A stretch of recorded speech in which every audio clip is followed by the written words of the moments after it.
सबको जय मसीह की। आज हम पढ़ेंगे लूका रचित सुसमाचार और उसका 17वां अध्याय।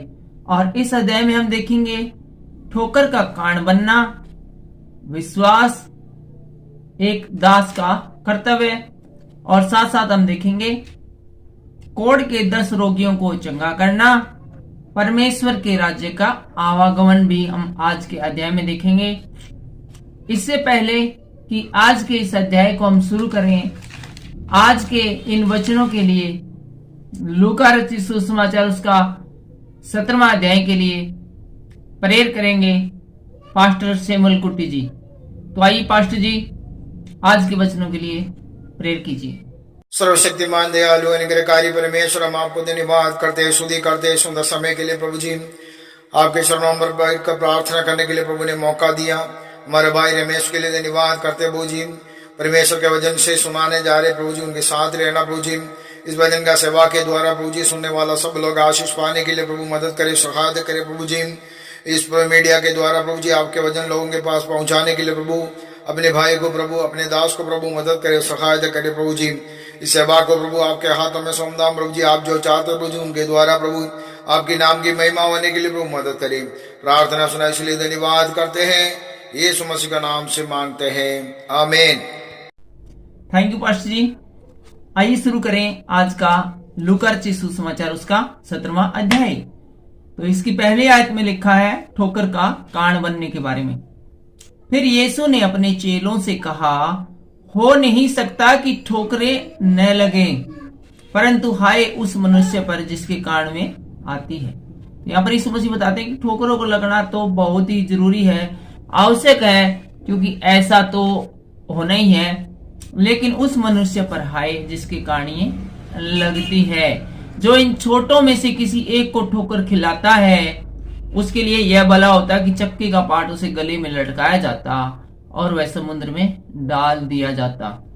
तो यीशु मसीह जो कि बहुत ही नरम हृदय के माने गए हैं, और जिसके बारे में कहा जाता है, लोगों को भी कहा जाता है कि वो तो बिल्कुल मसीह की तरह है, वो उदार आदमी यहाँ पर जब किसी एक को ठोकर लगती है, कोई एक को ठोकर मारता है, तो उसके लिए प्रावधान करता है कि ऐसे व्यक्ति को सजा जरूर मिलनी चाहिए। और वो सजा ऐसी होनी चाहिए कि कोई छोटे से छोटे व्यक्ति को परेशान करता है तो उसके गले के अंदर चाकी का पाट है वो लटका कर समुद्र में डाल दिया जाए। चाकी का पाट आप समझते होंगे, एक भारी पत्थर जो हम आटा घरों में खाते हैं, उसको पीसने के लिए ऊपर नीचे पत्थर लगे होते हैं जिसको पाट बोलते हैं। उसके बीच में ही आटा है वो मनीम होता है, तो उसी को पाट बोलते हैं। कहते हैं इतना भारी पत्थर उसके गले में बांधकर उसको समुद्र में डाल दिया जाए ताकि वो तैरे नहीं और नीचे डूबता चला जाए और बिल्कुल पाताल में जाकर रुके। 3 नंबर आयत में कहते हैं, सचेत रहो, यदि तेरा भाई अपराध करे तो उसे समझा, और यदि पछताए तो उसे क्षमा कर। तो यहाँ पर अपराध को क्षमा करने के बारे में यीशु मसीह बताते हैं कि यदि हमारा भाई अपराध करता है तो उसे क्षमा करना है और उसको समझाना भी है, और यदि वो पछताता है तो उसे क्षमा भी करना है। यदि दिन भर में वह 7 बार तेरा अपराध करे तो 7 बार तेरे पास आकर फिर कहे मैं पछताता हूं तो उसे क्षमा कर। तो यहाँ पर हमारे यीशु मसीह जी कहते हैं कि यदि आपका भाई बार बार एक दिन में 7 बार भी अपराध करे और सॉरी बोलता है तो 7 बार अपने भाई को तू माफ कर दे। और 5वीं आयत से हम पढ़ते हैं विश्वास के बारे में। तब प्रेरितों ने प्रभु से कहा, यहाँ पर प्रेरित हैं वो यीशु मसीह के साथ थे, उन्होंने यीशु से कहा हमारा विश्वास बढ़ा। वो कहते हैं प्रभु जी हमारा विश्वास थोड़ा कमजोर है जी, थोड़े से हमारे विश्वास को बढ़ाने वाली बातें कहो जी, जिससे कि हमारा जी हौसला अफजाई हो, हम भी थोड़े जोश से बढ़ जाएं। थोड़ा सा हमारे जो विश्वास है ना उसमें जी इजाफा करो, वो ऐसी बातें बैठाओ जी जिससे हमारा विश्वास बढ़ जाए। तो 6ठी आयत में प्रभु कहते हैं, यदि तुमको राई के दाने के बराबर विश्वास होता तो तुम इस सहतूत के पेड़ से कहते कि जड़ से उखड़कर समुद्र में लग जा, तो वह तुम्हारी मान लेता। तो यीशु मसीह कहते हैं कि विश्वास की बहुत कमी है भाई, थोड़ा क्या, तुम में तो विश्वास है ही नहीं। इतना भी नहीं है कि राई के दाने के जितना। जितने भी दाने होते हैं, बीज होते हैं, उनमें राई है वो सबसे छोटा माना गया है। तो यीशु मसीह कहते हैं कि तुम कहते हो कि विश्वास की घटी है, विश्वास की क्या घटी, तुम्हारे अंदर तो विश्वास है ही नहीं। यदि विश्वास होता राई के दाने में जितना भी, तो इस सहतूत के पेड़ से कहते कि यहाँ से उखड़कर समुद्र में जा पड़, तो ये पड़ जाता। और 7वीं आयत में लिखा है एक दास का कर्तव्य के बारे में। 7वीं आयत से हम देखते हैं, तुम में से ऐसा कौन है जिसका दास हल जोतता या भेड़े चराता हो, और जब वह खेत से आए तो उसे कहे तुरंत आकर भोजन कर बैठे। भोजन करने बैठते। यहाँ पर इस मसीह उदाहरण देते हैं, एक नौकर कहा कि ऐसा कौन सा बंदा है तुम्हारा नौकर है जो कि पूरा दिन काम करता और तुम जैसे वो घर आए तो आते ही तुम उसे कहते आजा भाई खाना खा पहले, और यह न कहे मेरा खाना तैयार कर और जब तक मैं खाऊं पीऊं नहीं तब तक कमर बांध कर मेरी सेवा करता रहे, इसके बाद तुम दिखाइए। तो यहाँ पर बताते हैं कि नौकर ने चाहे कितना भी काम किया हो, फिर भी वो उसका मालिक उसको हमेशा ही बोलेगा कि ऐसा है, तू आ गया पूरा दिन काम करके, तूने पूरा दिन हल चलाया, अच्छी बात है, अब फटाफट मेरे लिए खाना लगा दे, मैं पहले खाना पीना खा लेता हूँ, उसके बाद तू भी खाना। हर बार और हमेशा ऐसा ही होता है। 9वीं आयत से बताते हैं, क्या वह उस दास का एहसान मानेगा कि उसने वही काम की जिसकी आज्ञा उसने दी थी।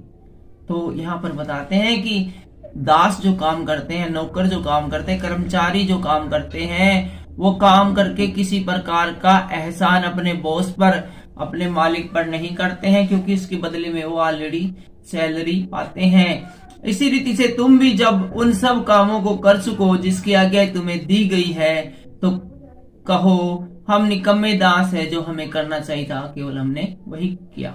इसी प्रकार से यीशु मसीह कहते हैं कि इसी प्रकार से हमें भी उन दासों की तरह है, जो काम हमें सौंपे गए हैं उनको करना चाहिए, और ये हमारी ड्यूटी है, ये हमारा कर्तव्य है। 11वीं आयत से हम पढ़ते हैं, कोढ़ के 10 रोगियों को चंगा करना। ऐसा हुआ कि वह यरूशलेम को जाते हुए सामरिया और गलील के बीच से होकर जा रहा था। काफी लंबी लाइन है। ऐसा हुआ कि जब वह यरूशलेम को जाते हुए, यहाँ पर देखते हैं यीशु मसीह है वो यरूशलेम के लिए जा रहा है। पहले इतना समझते हैं, जब यहाँ ये बातें कर चुका तो उसके लिए वो यरूशलेम के लिए जा रहा है, मार्ग में ही है, और सामरिया और गलील के बीच से होकर जा रहा था। और इसमें वो सामरिया सिटी और गलील सिटी के बीच में, या फिर कहिए कि सामरिया देश और गलील देश के बीच में है और जा रहा है यरूशलेम को। ये उसी समय की बात है। किसी गांव में प्रवेश करते समय उसे 10 कोढ़ी मिले। वो इस जगह पर था, ये लोकेशन थी, और वो एक गांव में प्रवेश कर रहा था, उसको 10 कोढ़ी के रोगी मिले। और उन्होंने दूर खड़े होकर ऊंचे शब्द से कहा, हे यीशु, हे स्वामी, हम पे दया कर। यीशु मसीह को जब उन्होंने देखा तो दूर से 10 के 10 कहने लगे, हे यीशु, हे स्वामी, हम पे दया कर। उसने उन्हें देखकर कहा, यीशु ने उन्हें देखकर कहा, जाओ और अपने आप को याजकों को दिखाओ। और जाते ही वे शुद्ध हो गए। यीशु मसीह ने कहा, भाई तुम जाओ और अपने आप को याजकों को दिखाए। जैसे उन 10 के 10 ने याजकों को अपने आप को दिखाया, मैं 10 के 10 एकदम ठीक हो गए, भले चंगे हो गए। तब उनमें से एक यह देखकर कि मैं चंगा हो गया हूं, ऊंचे शब्द से परमेश्वर की बड़ाई करता हुआ लौटा। उन 10 के 10 चंगे हो गए तो 10 के 10 बड़े खुश हुए। लेकिन एक उनमें से था बंदा, वो बहुत ज्यादा खुश हो गया, और जब वो ठीक हो गया तो परमेश्वर की बड़ाई करता हुआ यीशु मसीह के पास लौट आया और यीशु के पांव पर मुंह के बल गिरकर यीशु का धन्यवाद करने लगा, और वह सामरी था। तो वो बोला, जी बहुत बहुत धन्यवाद यीशु मसीह जी, आपने हमें कोढ़ से मुक्ति दिला दिया, आप तो सचमुच परमेश्वर के बेटे, आप तो बहुत ही महान हो। और यीशु मसीह को थैंक यू बोलने लगा। इस पर यीशु ने कहा, क्या 10 दास शुद्ध न हुए, तो वे बाकी 9 कहाँ हैं? तो यीशु मसीह बोले, भाई ये क्या है, भाई की बात, धन्यवाद बोलने के लिए मैंने तो 10 ठीक करा था, 9 कड़ा गए, मैं बाकी के। क्या इस परदेसी को छोड़ और कोई न निकला जो परमेश्वर की बड़ाई करता? तो यीशु मसीह कहते हैं, उन 9 को भी तो थैंक यू बोलना चाहिए था, जिनके साथ भलाई हुई है। ये बेचारा गरीब आदमी था, इसको परमेश्वर का परमेश्वर जो इसके साथ भलाई की, उसका थैंक यू बोलना इसने जरूरी समझा। लेकिन जो बाकी 9 थे वे गोली को लिए अपने चंगाई पाके। तब उसने उनसे कहा, उठकर चला जा, तेरे विश्वास ने तुझे चंगा किया। यीशु मसीह ने कहा, जा भाई शाबाश, बहुत बढ़िया करा, और तेरे विश्वास ने तुझे चंगा किया। तूने जो विश्वास किया था कि मैं चंगा कर सकता हूँ। हम पढ़ेंगे 20वीं आयत से और हम आ गए हैं इस अध्याय के अंतिम पड़ाव पर, और यहाँ पर हम देखेंगे परमेश्वर के राज्य का आवागमन।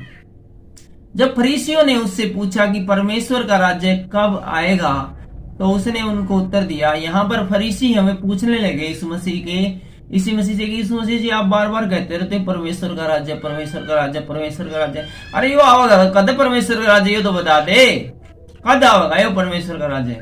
तो यीशु मसीह इसके जवाब में कहते हैं, परमेश्वर का राज्य दर्शय रूप में नहीं आता, और लोग यह न कहेंगे देखो यहाँ है या वहां है, क्योंकि देखो परमेश्वर का राज्य तुम्हारे बीच में है।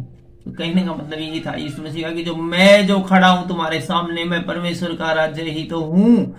फिर उसने चेलों से कहा, वे दिन आएंगे जिनमें तुम मनुष्य के पुत्र के दिनों में से एक दिन को देखना चाहोगे और नहीं देखोगे और नहीं देखने पाओगे।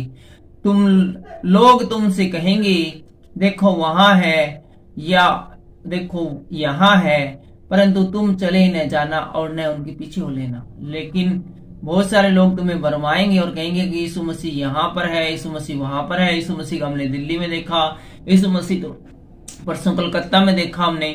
इस प्रकार से है वो झूठी खबरें फैलेंगी मेरे बारे में, लेकिन तुम इस पर विश्वास मत करना, क्योंकि जैसे बिजली आकाश के एक छोर से कौंद कर आकाश के दूसरे छोर तक चमकती है, वैसे मनुष्य का पुत्र भी अपने दिन में प्रकट होगा। तो इस मसीह बिजली का उदाहरण देते हैं कि बिजली जब चमकती है एक छोर से तो दूसरे छोर तक चमकती है।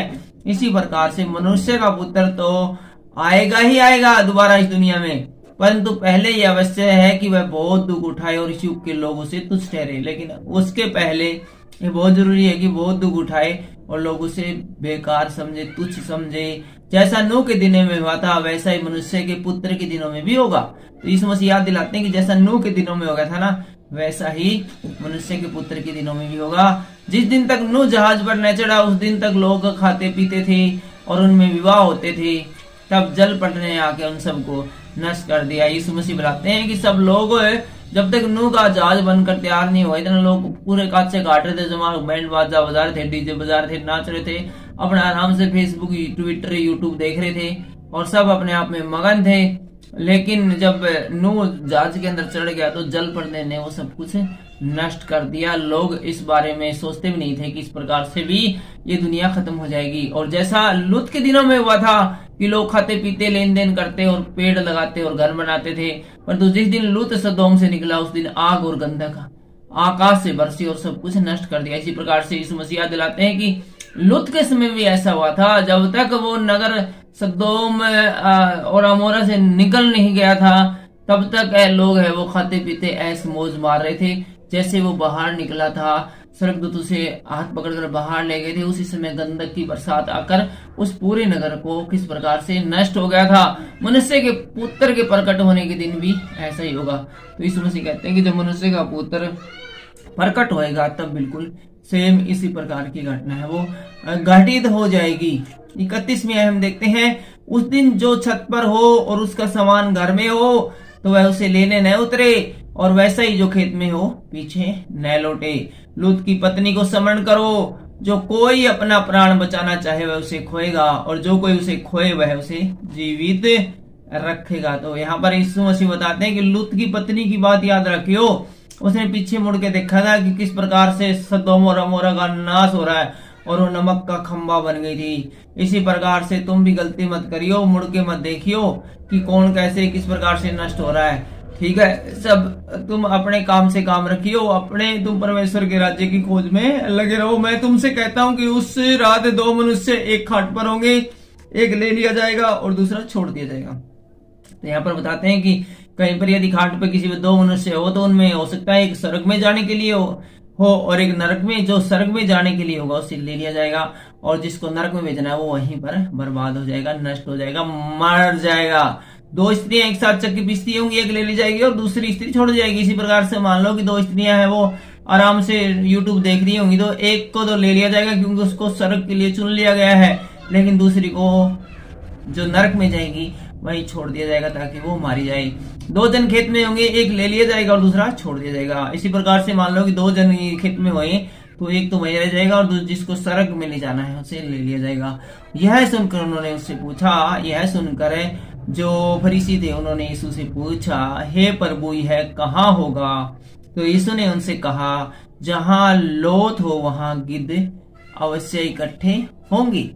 आज के इस अध्याय में और इस वीडियो में बस इतना ही। अगले वीडियो में हम देखेंगे लूका रचित सुसमाचार उसका 18वां अध्याय, और इस 18वें अध्याय में और अगले वीडियो में हम देखेंगे अधर्मी न्यायाधीश और विधवा का दृष्टांत, और फरीसी और चुंगी लेने वाले का दृष्टांत, और बालकों को आशीर्वाद देना, और धनी व्यक्ति और अनंत जीवन भी हम अगले अध्याय में देखेंगे। और साथ के साथ अगले अध्याय में हम देखेंगे अपनी मृत्यु के विषय में यीशु की तीसरी भविष्यवाणी, और अंधे भिखारी को दृष्टिदान भी हम अगले अध्याय में देखेंगे। फिलहाल के लिए इतना ही। ये वीडियो आपको अच्छा लगा हो और इस वीडियो के द्वारा आपको ब्लेसिंग मिली हो तो आप लाइक कर सकते हो, कमेंट कर सकते हो, और अपने मित्रों तक इस मैसेज को पहुंचाने के लिए आप शेयर भी कर सकते हो। आज की वीडियो के द्वारा परमेश्वर आपका आशीष और बरकत दे। सबको जय मसीह की।